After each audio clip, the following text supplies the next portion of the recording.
ध्यान आकर्षण गर्न चाहन्छु।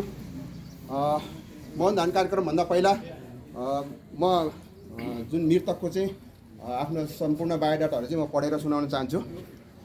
शङ्खसभा जिल्ला चिचिला गाउँपालिका वार्ड नम्बर 1 कमिरे पानीमा जन्मनु भई कर्मघर भोजपुर र हालको बसाई सामाकोशी टोखा नगरपालिका बस्दै आउनुभएका शङ्खसभा जिल्ला तमु समाजको पूर्व संस्थापक सदस्य जितबहादुर गुरुङ ज्यूको ममतामाया सासुआमा तथा पूर्व उपाध्यक्ष पनि हुनुहुन्थ्यो हाम्रो शङ्खसभा समाजकै श्री चिजा गुरुङ छोरी चिजा गुरुङ ज्यूको आमा स्वर्गीय श्री कमला कुमारी गुरुङ, उहाँको छोराहरू 6 जना भीमबहादुर गुरुङ, कमल गुरुङ, योगेन्द्र गुरुङ, डिक्सन गुरुङ, नरबहादुर गुरुङ र टेक्सन कान्छा छोरा टेक्सन गुरुङ।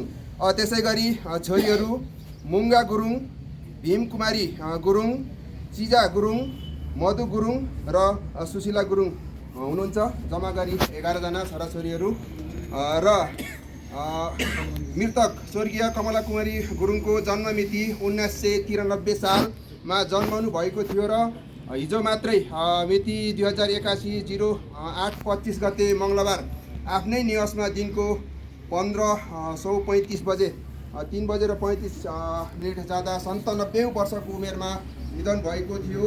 तसर्थ आज हामीले हाम्रो अभिभावक बन्नु पर्दाको पीडा सपरिवार सबैमा परेको छ र आज मृत आत्माको अन्तिम संस्कारको लागि हामी जति पनि शङ्खसभाली तथा भोजपुर काठमाडौँमा रहनुहुने आफ्ना नातागोता छरछिमेक सबैजना उपस्थित लगायत सबै नातागोता छरछिमेक सबैजना हार्दिक संवेदना प्रकट गर्दछौँ। सपरिवारहरूमा धैर्य धारण गर्ने शक्ति भगवान् बुद्धबाट प्राप्त होस् र आमाको वैकुण्ठमा भगवान् बुद्धको साथमा बास होस् भनी हार्दिक श्रद्धाञ्जली प्रकट गर्दछौँ। सबैजनाले मौन धारणको लागि शिरमा लगाएको टोपी र जुत्ता सम्भव भएसम्म जुत्ता पनि लुज गरिदिनु होला, एउटा जुत्ता। र म एकचोटि बुद्धम शरणम गच्छामि, सबैजनाले मलाई फलो गर्नु होला। बुद्धम शरणम गच्छामि, धर्मम शरणम गच्छामि, सङ्गम शरणम गच्छामि भन्दै 1 मिनट मौन धारण कार्यक्रमको लागि मैले महासचिवज्यूलाई चाहिँ घडी हेरिदिनको लागि अनुरोध गर्दछु। ल सुरु है।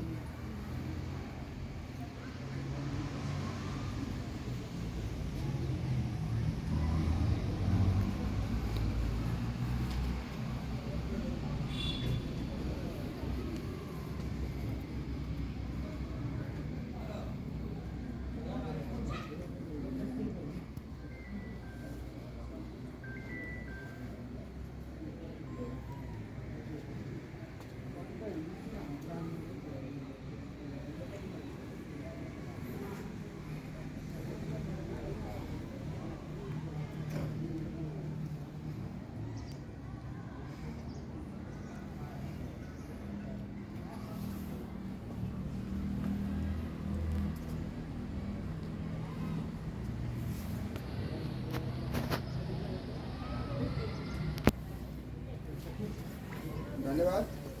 र सबैजनाको हामीले ठेगाना लेखेको छैनौँ। नाम उपस्थित जति पनि मलामीहरूको नाम र फोन नम्बर दिएका छौँ। तपाईँहरूलाई बिचमा फोन पनि गर्नेछ र 1 हप्तामा हाम्रो बुद्ध धर्म संस्कार अनुसार 1 हप्तामा काम सकिने अथवा चोखिने भन्ने रहेको छ। र वसुन्धरा बेन्कुटभन्दा अलिकति तल खोलाको छेउमा सोपाल गुम्बा भन्ने छ, गोर्खाली गुरुङहरूले बनाएको त्यो सोपाल गुम्बा छ। त्यहाँनिर चाहिँ क्रियापत्री त्यहाँनिर बस्ने गुम्बामा।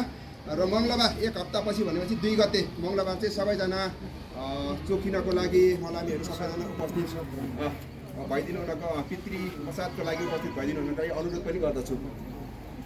अब केही छ त? ल लामा गुरु आफ्नो तरिकाले चाहिँ अगाडि काम गर्नुहुन्छ।